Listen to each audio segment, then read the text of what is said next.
कि अधिकांश मामलों में विषहीन सांप ही सामने आते हैं हम लोग के। तो उनके कांटे का इलाज तो उनके पास है ही, क्योंकि वो विष ही नहीं है। तो झाड़ फूंक के द्वारा वो आपको ठीक करते हैं। बेहोश हो गया तो होश तो में आ जाएगा। हाँ, आ जाएगा, या कोई ऐसे ही मूर्छित है, दहशत में सिर्फ हो गया। हाँ, वो ठीक हो जाएगा। लेकिन बाकी अगर विषयुक्त सांप काट लिया है, यानी विषधर काट लिया है, तो इसमें कुछ नहीं कर पाएंगे और समय की बर्बादी है। और हम तो यही कहेंगे लोगों को कि उनके पास बिल्कुल न जाएं। वो जो हमारा आधुनिक चिकित्सा पद्धति है, जो आधुनिक अस्पताल हैं, उन्हीं के पास आएँ, वहीं इलाज कराएं। और बाकी नीम से झाड़ने से या केला के पत्ता में लपेटने से कुछ ना होगा। आप देख रहे हैं बिहार आजकल और मैं हूं इमरान अली। आज मैं पहुंचा हूं शेरघाटी अनुमंडलीय अस्पताल के मुख्य चिकित्सा पदाधिकारी डॉक्टर उदय कुमार जी हैं। आज हम इनसे बात करेंगे सांप काटने को लेकर। आप जैसा जानते हैं ये बरसात का मौसम है और इन दिनों कई इलाकों से खबरें आ रही हैं कि लोगों को सांप काटने की वजह से उनकी जान चली गई है और बहुत सारे गांव में, ग्रामीण इलाकों में ज़्यादातर सांप निकल रहा है, तो उसे खतरा बना हुआ है। सांप काटने के बाद क्या हालत होते हैं, क्या स्थिति बनती है, उसको लेकर क्या अनुमंडलीय अस्पताल में किस तरह की दवाएं हैं, इंजेक्शन है, ये सारी बातों को लेकर हम बात करेंगे। सर, आपका स्वागत है बिहार आजकल में। धन्यवाद। सर, ये पहला सवाल कि जो लोगों को अगर सांप काट लिया, अब उनको पता चल गया कि उनको सांप काट लिया है या सिम्टम लग रहा है कि सांप काटा होगा, तो वो अनुमंडलीय अस्पताल में क्या उनके लिए इंतज़ाम है इंजेक्शन की या दवा की, या क्या समय उसका कुछ है? बहुत अच्छा इंतजाम है जी इस अस्पताल में, खास करके जहाँ पर मैं हूँ। जी। यहाँ पर सांप काटने के बाद जो उसके विष का असर होता है, उसका प्रतिविष, जिसको एंटीवेनम कहते हैं, हमारे यहाँ पर्याप्त मात्रा में उपलब्ध है, जिसे अच्छे तरीके से रखा जाता है। और अगर मरीज पहुँचता है तो पहला तो उपाय ये है कि देखना कि वो सचमुच में उसको विष युक्त सांप काटा है या नहीं, यानी उसमें विष का कोई असर है कि नहीं। अगर हम लोग आश्वस्त हो लेते हैं कि इस पर पॉइजन का असर है, तो उसका इलाज तुरंत आरंभ कर देते हैं। जनरली क्या होता है कि अधिकांश सांप जो हैं वो विषहीन होते हैं। केवल काटने मात्र से लोग घबरा जाते हैं और दौड़ मच जाती है, वो आते हैं, लेकिन जब उन्हें देखा जाता है तो वैसा कोई असर नहीं रहता है, तो उनको ऑब्जर्वेशन में रखते हैं। कई लोग तो दहशत से मर सकते हैं। हाँ, हार्ट अटैक तो एक सिंपल बात में भी हो जाता है। और यहाँ सामने खतरा है कि सांप काटा हुआ है, तो हम मर सकते हैं, ये समझ करके भी बहुत लोग मर सकते हैं। लेकिन अगर वो भी वहाँ पहुँच गए तो उनको हम लोग एश्योर करते हैं। अगर उनका पल्स, बीपी में कोई अंतर आ रहा है, बीपी फॉल कर रहा है केवल घबराहट मात्र से, तो उन्हें IV फ्लूइड वगैरह दे करके उनको मैनेज करते हैं। ताकि कैसे पता चलाते हैं कि इनके अंदर पॉइजन है या नहीं है? हाँ, पॉइजन का ठीक पूछा आपने। पॉइजन का असर जो होता है, जैसे पॉइजन, सांप का जहाँ तक पॉइजन है वो 2 प्रकार का होता है। कुछ है जो हमारे तंत्रिका तंत्र को प्रभावित करता है, जिसको नर्वस सिस्टम कहते हैं, और कुछ है कि वेस्कुलर सिस्टम है, यानी ब्लड वेसल वाला सिस्टम है, उसको अफेक्ट करता है। तो जनरली जो तंत्रिका तंत्र को प्रभावित करता है, उसमें आपको तुरंत लगेगा कि माने हल्का कमजोरी आने लगेगा, शिथिलता होगी, हार्ट रेट बढ़ेगा, बीपी फॉल करेगा। और बाहर से देखने पर एक बहुत बढ़िया साइन आता है, जो अपर आईलिड है उसका ड्रूपिंग हो जाता है, ड्रूपिंग ऑफ अपर आईलिड, जिससे कि आँख ढक जाएगा। अभी जो हम लोग आँख खुला हुआ देख रहे हैं, वो मरीज आसानी से आँख खोल नहीं पाएगा, वो कवर्ड हो जाता है। गर्दन भी झुक जाता है? गर्दन भी, सब सॉफ्ट हो जाएगा, फ्लैसिड हो जाएगा। और उसके सब जगह तंत्रिका में, ये तो बाहरी देखने का एक तरीका बताए, बाहर में भी अंदर में भी उसका शिथिलता आने लगेगी, मसल क्रैम्प हो जाएगा, घबराहट होगी। तो ये सब कुछ कितने देर के बाद होने लगेगा सांप काटने की? जनरली माने कुछ ही क्षणों में होगा, वो पॉइजन पर डिपेंड करेगा। कितनी मात्रा में पॉइजन इंजेक्ट किया है उसने, क्योंकि हर बार सांप जरूरी नहीं है कि बहुत सा पॉइजन आपके शरीर में डाल ही दे।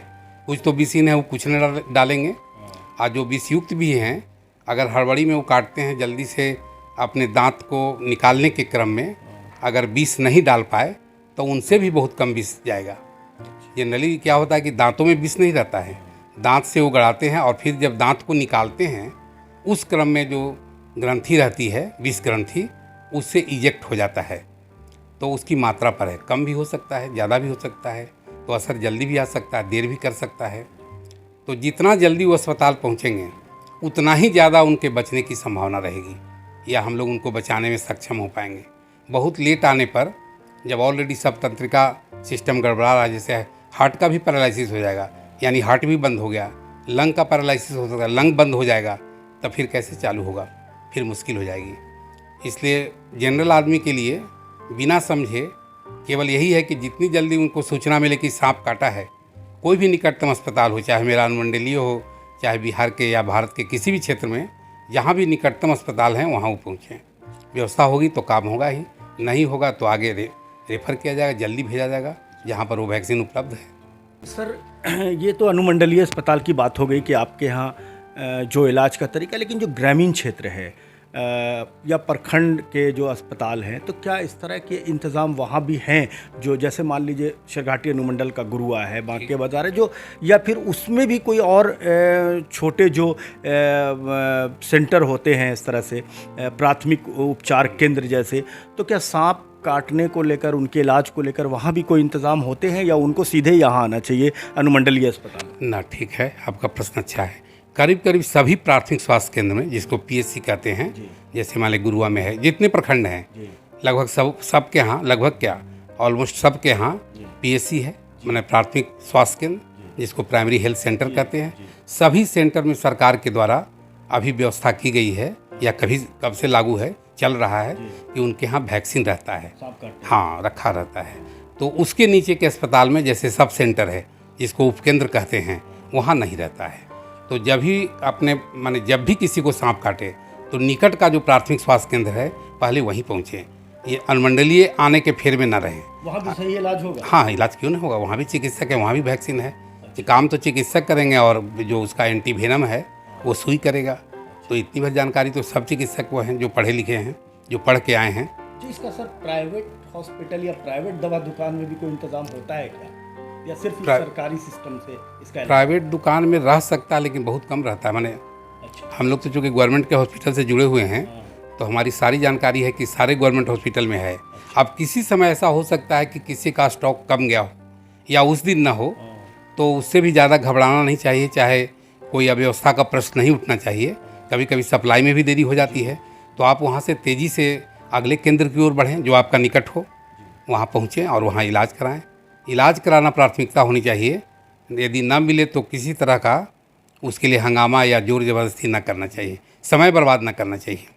अपने जान है, ऐसा है कि लाइफ एंड डेथ का सवाल है, तो इसमें अगर पल भर भी आप देरी कर रहे हैं किसी तरह के हुज्जत करने में या हंगामा करने में कि क्यों नहीं है, तो इससे आपका ही जान जाएगा। सर, इसमें एक चीज़ बोलते हैं कि जो जहरीला सांप होता है वो करैत है या कोबरा है, जिसको गोहमन भी कहते हैं, और बाकी के जो सांप हैं जैसे दुमुहा सांप है या और कुछ जो हुरहुरवा कहते हैं, या गांव में कुछ और सांप है। तो ये जो करैत या गोहमन है, तो इसमें दोनों में कौन ख़तरनाक होता है ज़्यादा जहर? ठीक है, आपका प्रश्न अच्छा है।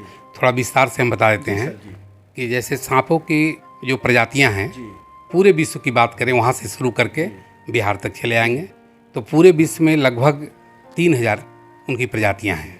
3000 में अगर भारत में आ जाएं तो भारत में मात्र 300 जातियां हैं सांपों की, बाकी सारे सांप बाहर हैं, मतलब भारत के बाहर हैं। अब इन 300 जातियों में करीब करीब 11 प्रजाति है जो बिहार में है, और इस 11 में या 11 में 4 ही है जो विष युक्त वाले सांप हैं, जिसमें मुख्य है कोबरा, जिसका उसी का कुछ वैरायटी किंग कोबरा या ब्लैक कोबरा, नागराज या नाग कहते हैं या काला नाग कहते हैं, ये सब कोबरा ही हुआ। चीज़ एक ही है, थोड़ा थोड़ा अंतर है। उसके बाद करैत है, वो भी उसी प्रजाति का है, उसी फाइलम में आता है, मतलब इलेपिडी फाइलम है सांप का, उसी में कोबरा भी है, करैत भी है। ये दोनों बहुत भयानक ढंग से मतलब विषयुक्त हैं और इनका विष का असर बहुत तेज़ी से होता है। इसमें ये कहना कि इसका ज़्यादा इसका कम कुछ खास मायने नहीं रखेगा। और कौन सांप है सर? और उसके बाद दूसरा है भाइपर ग्रुप का, जिसको विपराइडी फैमिली में आता है। लोकल भाषा में वो इधर आपको नहीं मिलता है। इधर नहीं है। हाँ, वो साउथ में मिलता है, भारत में ही मिलेगा। हाँ, आसपास आसपास में वो नहीं है, नहीं है। तो उसको हम क्लियर कर दें कि उसमें भी जैसे कुछ प्रजाति है, जैसे रसेल भाइपर, या सास किल्ड भाइपर, सब भाइपरे हुआ। मोटे तौर पर अगर बात करेंगे तो भाइपर हुआ, तो ये भी काफ़ी पॉइजनस होता है और ये जनरली ब्लड वेसल को अफेक्ट करता है। ब्लड वेसल अफेक्ट करेगा, क्लॉटिंग कर देगा, ब्लीडिंग हो जाता है कहीं कहीं से, पंक्चर साइट से, तो फिर बचना मुश्किल हो जाता है। और ये दोनों जो कोबरा कर रहे थे न्यूरोटॉक्सिक हैं, ये तंत्रिका तंत्र को प्रभावित करते हैं। तो मिला जुला करके हुआ कि पॉइजनस स्नेक बहुत कम होते हैं। अब बाकी जितने नाम आपने लिया, जैसे धामिन हुआ, हुरहुरवा हुआ, या और भी जो नाम, ये सब नॉन पॉइजनस। ये अजगर हुआ, अजगर भी जो देखने में बहुत विशाल सांप है, वो नॉन पॉइजनस है। हाँ, उसके बाद डर जाते हैं उसकी विशालता से। हाँ। और उसकी आक्रामकता से। हो सकता है वो आपको लपेट ले और अपने लपेटन में आपको मार दे सकता है या मार देता ही है। अच्छा। लेकिन विष के द्वारा नहीं मारेगा, क्योंकि वो विषहीन है। चलिए सर, अब हम एक चीज़ ये देखते हैं जो आम लोगों में बातचीत, कि सांप काट लिया तो वो ओझा और झाड़ फूक यहाँ पहुँच जाते हैं, उसमें समय लग जाता है, और फिर उसके बाद नीम का पत्ता टेस्ट करने के लिए देते हैं कि तीखा लग रहा है कि मीठा लग रहा है। ये सब प्रक्रिया गांव में कर कर के देर करते रहते हैं, केला के पत्ता में लपेटते हैं, मतलब तरह तरह की चीज़ें प्रचलित हैं। तो इन ऐसे लोगों के लिए जो इन सब चीज़ों में समय अपना बर्बाद करते हैं, उनके लिए क्या कहेंगे? उनके लिए यही संदेश है मेरा कि ये समय की बर्बादी ही है। ओझा गुनी कुछ भी ठीक नहीं कर पाएंगे, वो केवल मनोवैज्ञानिक ढंग से आपकी चिकित्सा करते हैं। और चूँकि मैं पहले ही कह चुका कि अधिकांश मामलों में विषहीन सांप ही सामने आते हैं हम लोग के, तो उनके कांटे का इलाज तो उनके पास है ही, क्योंकि वो विष ही नहीं है। तो झाड़ फूक के द्वारा वो आपको ठीक करते हैं। बेहोश हो गया तो होश में आ जाएगा। हाँ, आ जाएगा, या कोई ऐसे ही मूर्छित है, हाँ, वो ठीक हो जाएगा। लेकिन बाकी अगर विषयुक्त सांप काट लिया है, यानी विषधर काट लिया है, तो इसमें कुछ नहीं कर पाएंगे और समय की बर्बादी है। और हम तो यही कहेंगे लोगों को कि उनके पास बिल्कुल न जाएं।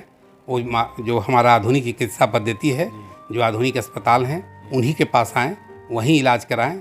और बाकी नीम से झाड़ने से या केला के पत्ता में लपेटने से कुछ ना होगा। सर, एक सवाल और कि अक्सर मैं देखता हूँ कई बार के कहीं सांप निकल गया, चर्चा हो गया, शोर हो गया, इस घर में सांप निकला था और अगल बगल में सांप बहुत निकल रहा है, तो लोग क्या करते हैं कि घरों के किनारे बाउंड्री एरिया में या बॉर्डर एरिया में सरसों छींट देते हैं, दाना जो होता है उसको छींटते हैं। कई बार मैंने पूछा तो बोले इसकी वजह से सांप नहीं आता है। तो इसकी क्या सच्चाई है, या सच में कोई ऐसी चीज़ है क्या जिसके छींट देने के बाद वो सांप उस एरिया में, उस घर में, उस इलाके में नहीं आया? ऐसा कुछ ना है जी। ये केवल माने एक सामाजिक माने ढंग से बना हुआ है। अच्छा। बात सरसों, हाँ, वैज्ञानिक कोई बात नहीं इसमें। अच्छा। इसके द्वारा सांप रुक नहीं पाएगा। अच्छा। सांप को आना होगा तो आएगा ही, जाना होगा तो जाएगा ही। कुछ उपाय है क्या? कुछ उपाय साइंटिफिक तरीके से कुछ उपाय है क्या कि वो ना आए? ना, ऐसा कुछ नहीं। आप सावधान रहें। जैसे मान लीजिए अंधेरे में जा रहे हैं, तो अंधेरे में ना चलें, टॉर्च रखें, प्रॉपर लाइटिंग रहे, पैर खाली ना रहे, चप्पल रहे या जूता रहे या बढ़िया से मोजा वगैरह रहे, ताकि सेफ रहें आप। और मतलब सेफ से चलें। जहाँ भी अंधकार दिखे वहाँ चलना बंद कर दें, लाइट की व्यवस्था हो तभी आगे बढ़ें, ये सबसे अच्छा तरीका होगा। और जैसे जलावन वाले घर में महिलाएं जनरली जाती है जलावन लाने, तो उसमें अंधकार रहता है और जलावन लेती है तो सांप रहता है, रह सकता है, तो उन्हें काट लेता है और मृत्यु हो जाती है।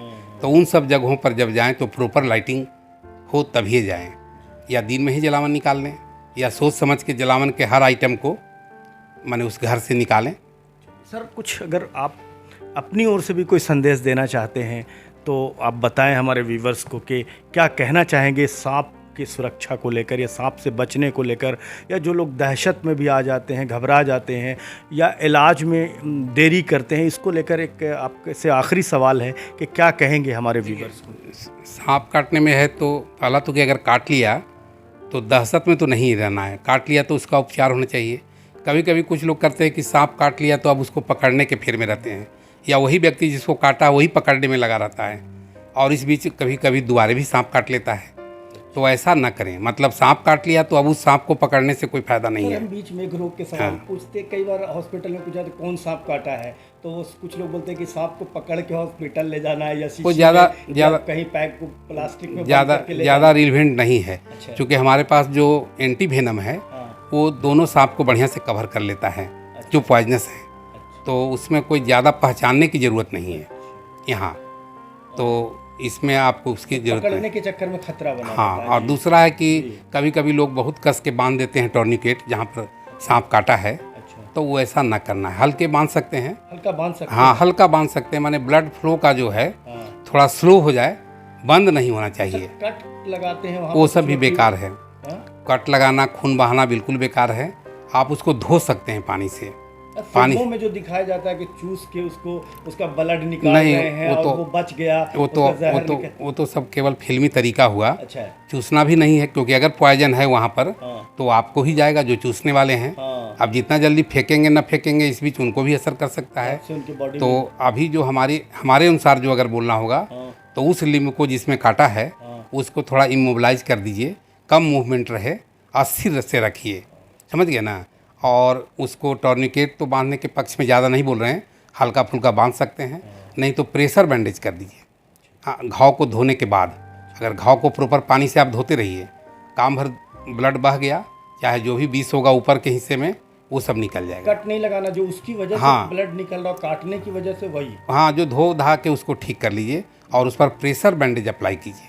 ये क्या होता है? ये बैंडेज है, जैसे कोई आप कपड़ा आपके घर में मौजूद है उस समय, अच्छा, वही ना इस्तेमाल होगा, तो उसे कस के लपेटें। जैसे टॉर्निकेट ना बांध के आप बैंडेज बांधें, या चारों जैसे घाव के साइड पर उससे थोड़ा ऊपर उसको माने लपेटते रहें कस के, ताकि मतलब वो जो विष है अगर वहाँ पर, तो उसका प्रवाह तेज़ी से ना हो और लिम्ब का मूवमेंट कम होना चाहिए। उसको अस्थिर रखना है उस मरीज को, और बस इतना ही। बाकी उसको ले जाना है। अगर उसको प्यास लगती है तो पानी वगैरह दे सकते हैं, दूध दे सकते हैं। इलाज के बाद भी कुछ खतरा रहता है क्या? लोग अगर उसकी देखभाल सही से ना करें तो इलाज के बाद भी कोई खतरा रहता है? कभी कभी कुछ विष का असर बाद में भी आ जाता है। मान लीजिए कि अभी आप ठीक हैं तो दिक्कत हो सकती है, या जो हम लोग एंटी वेनम देते हैं उससे भी नुकसान कभी कभी होता है, जिसको सीरम सिकनेस कहते हैं। तो अलर्ट रहें वो। हाँ, अलर्ट रहें, निगरानी में रहें। अब उनको मान लीजिए कि हम जो वैक्सीन दिए, अभी पॉइजन का तो निष्क्रिय कर दिए, फिर ये वैक्सीन से भी कुछ दिक्कत हो सकती है। इसके लिए वाचफुल रहना है। माने अगर वैसा कुछ सिम्टम आया, जैसे इचिंग हो रहा है, चाहे खुजली, माने इस टाइप का जो भी कुछ, तो तुरंत चिकित्सक से मिलें। बहुत बहुत शुक्रिया सर, हमसे बात करने। धन्यवाद। तो व्यूवर्स से सुन रहे थे, ये मुख्य चिकित्सा पदाधिकारी सिरघाटी अनुमंडलीय अस्पताल के थे डॉक्टर उदय कुमार जी। इन्होंने सांप काटने को लेकर, इलाज से लेकर तमाम तरह की जानकारियां दी, और कई बार ये बताया कि कुछ लोग दहशत की वजह से भी मर जाते हैं, जहरीले सांप नहीं काटते। इन्होंने इसको भी साफ कर दिया कि ये जो झाड़ फूक है और सरसों छींटना है, ये तमाम चीज़ें सिर्फ यूं ही कहने के लिए है, ये सिर्फ समय की बर्बादी है। सीधे सीधे आप अस्पताल आएँ और इलाज कराएँ, जो इलाज का सही तरीका है। और तमाम तरह के जो ग्रामीण क्षेत्र हैं वहाँ भी इसके इलाज की सुविधा है। व्यूअर्स, हमसे जुड़ने के लिए बहुत बहुत शुक्रिया।